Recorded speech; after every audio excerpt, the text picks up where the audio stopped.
미국 네바다주에 위치한 1급 군사기지 51구역. 여러분 모두 한 번쯤 이 51구역에 대해 들어는 보셨을 겁니다. 워낙 유명하기도 하고 또 UFO, 외계인 하면 가장 먼저 언급되는 곳이기 때문에 아직까지도 이곳은 음모론의 성지라 불리는데요.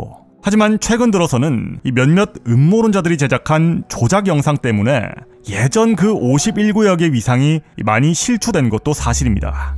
아마 그 영상 때문에 51구역이 조작이라고 생각하시는 분들도 굉장히 많으실 겁니다.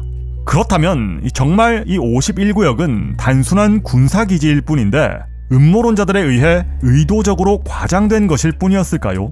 결론부터 말씀드리면 그건 아닙니다. 오늘은 51구역과 관련된 모든 이야기를 한번 해볼까 합니다. 먼저 조작으로 밝혀진 영상부터 함께 보시죠. 보시다시피 굉장히 자극적인 영상입니다.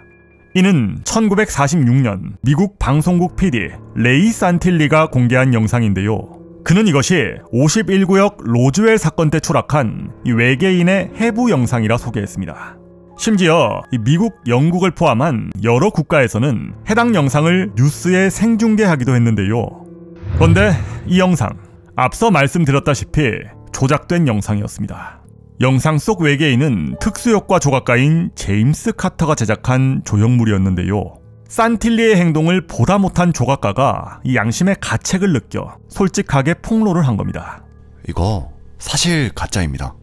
대중들에게 뜨거운 관심을 받았던 만큼 이 배신감이라고 해야 할까요? 사람들의 실망도 배로 컸습니다. 그러면 그렇지 51구역에 무슨 외계인이야? 그런데 조금 이상하지 않나요?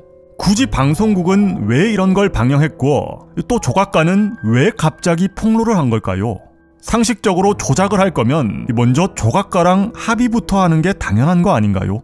아니 애초에 이 조형물의 제작을 의뢰할 때부터 조각가가 용도를 모르고 만들었다는 게 말이 안 됩니다.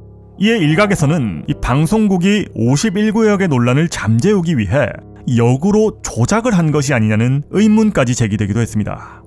자, 그럼 지금부터는 도대체 왜 51구역이 음모론의 성지라 불리게 되었는지 몇 가지 사건들을 살펴보겠습니다. 전 CIA 요원의 폭로. 이 영상은 2013년 3월 5일 전직 CIA 요원 에드워드 스미스의 인터뷰 영상입니다. 참고로 당시 그의 나이는 77세의 고령의 나이로 급성 신부전으로 인해 죽음을 앞두고 있는 상태였습니다. 내 삶이 끝나기 전에 오랜 비밀을 털어내고 떠나고 싶다. 인터뷰 내용 함께 보시죠. President Eisenhower was there and Nixon, and they said, we called the people in from. 영상에서 그는 자신의 일대기를 약 20분에 걸쳐 상세하게 설명하고 있습니다. So you go out with your superior. Yes. You fly out. 내용을 간략히 정리해보면 저는 20대 미공군으로 복무하며 블루북 프로젝트에 참여한 적이 있습니다.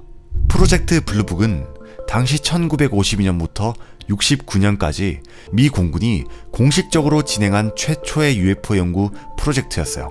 이러한 경력을 인정받아 저는 상급자의 제안으로 CIA로 이직을 하게 됐고 이후 사건의 브리핑을 위해 아이젠하워 대통령과 닉슨 부통령을 만나게 됐습니다. 대통령께서는 저와 저의 상급자에게 UFO에 대한 이야기를 물어보셨습니다. 51구역에 관한 최신 정보가 궁금한데 정부의 관할이 아니라 도통 알 방법이 없다고 하셨어요. 그리하여 저희는 아이젠하워 대통령의 지령을 받아 51구역으로 향하게 됩니다. 그들이 처음으로 도착했던 곳은 51구역 내의 가장 남쪽에 위치한 S4 지구였습니다. 그리고 그들은 그곳에서 굉장히 놀라운 광경을 목격하게 되는데요. S4 지구에는 로스웰 사건 때 추락한 UFO와 거기에 탑승했던 외계인이 보관되어 있었습니다. UFO는 완전히 파손된 상태였고 탑승 외계인은 모두 사망한 것으로 보였어요. 외계인의 외모는 약간 동양인과 비슷해 보였지만 피부의 질감은 인간과 전혀 다른 형태였습니다. 머리는 크고 코와 입이 굉장히 작으며 귀는 커다란 구멍처럼 보였어요. 이 외에도 그는 S4 지구에 이 U2라고 하는 당시 고성능 정찰기도 많았다고 말하며 때문에 그와 그의 상급자는 혹시 이곳이 비밀리에 외계인과 공동으로 진행하는 최신 군용기 실험 시설이 아닌가 하는 생각도 했다고 합니다. 그렇게 그들은 조사 임무를 마치고 워싱턴으로 돌아오게 됩니다. 곧바로 저희는 대통령에게 51구역의 진상을 보고했습니다. 하지만 아이젠하워 대통령은 굉장히 혼란스러운 표정을 지으시며 이건 절대 비밀로 유지해야 한다고 말씀하셨어요.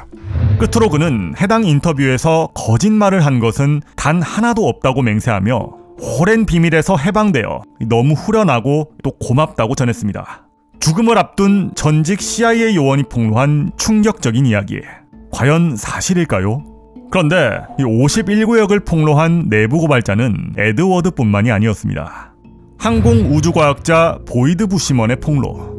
먼저 이 이야기의 신빙성을 더하기 위해 폭로자 보이드 부시먼이라는 사람을 간단히 소개해드리면, 그는 로키드 마틴이라고 하는 이 세계적인 항공우주 기업에서 로켓 개발을 담당한 수석 과학자이자 실제 51구역에서 UFO 연구를 진행했던 사람입니다. 약 40년간에 걸쳐 수많은 특허를 취득하고 이 항공우주 산업에 막대한 공헌을 한 인물인데요. 그런 그가 51구역의 진상을 폭로한 겁니다. 이 사진들은 제가 51구역에서 직접 촬영한 사진들입니다. 이 중 근거리에서 촬영한 UFO는 지구에서 제작하던 시험 단계의 UFO도 있습니다. 약 30분에 걸친 해당 인터뷰 영상에서는 이 외계인과 UFO 사진을 포함한 다양한 그의 경험담을 폭로했는데요. 그는 외계인을 상당히 구체적으로 묘사하기도 했습니다. 첫째, 외계인의 모습. 외계인의 신장은 약 1.5m 정도로 평균 수명은 230세 정도 됩니다. 손가락의 길이는 인간의 손가락보단 약간 길거나 비슷하고 발에는 지느러미가 달려있습니다. 둘째, 외계인의 고향. 그들은 지구에서 68광년 떨어진 콘툼리아라는 행성에서 왔으며 직경 약 12m의 UFO를 타고 지구까지 도착하는데 45분이 소요됩니다. 이미 지구에는 수많은 외계인이 방문했습니다. 그중 일부는 지구인으로 살고 있으며 그들은 우리 주변에 존재하는 친숙한 인물들입니다. 셋째, 외계인의 능력. 그들은 말보다 텔레파시를 이용해 의사소통을 합니다. 저 또한 그들과 같은 공간에서 이동하는 동안 저의 질문에 대한 답변이 머릿속에 들리는 경험을 한 적이 있습니다. 넷째, 외계인의 성격. 외계인에게는 두 종류의 타입이 존재합니다. 지구를 목장으로 비유한다면 하나는 가축을 돌보는 카우보이 유형, 다른 하나는 소도둑 유형. 카우보이 유형은 인간에게 매우 우호적이며 지구인들과 아주 좋은 관계를 유지하고 있습니다. 이미 18명의 우호 외계인이 51구역을 포함한 미국 정부 시설에서 인간과 함께 일하고 있습니다. 이들은 중국, 러시아와 협력하여 반중력 UFO를 개발하고 있습니다. 증거로 제시한 사진도 사진이지만 그가 하는 이야기가 마치 사실처럼 상당히 구체적인 게 조금 소름 끼치는데요. 여러분들은 이 말들이 모두 거짓말처럼 들리시나요?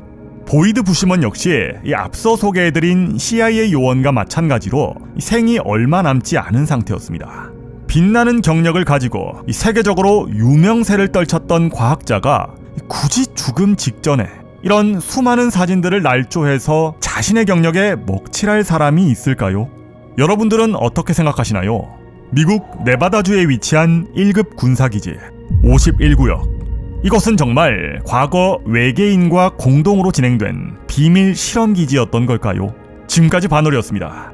영상으로 다뤘으면 하는 주제나 영상에 대한 의견이 있으시면 언제든지 댓글로 남겨주시고, 영상의 내용이 마음에 드셨다면 구독과 좋아요도 한 번씩 부탁드리겠습니다. 감사합니다.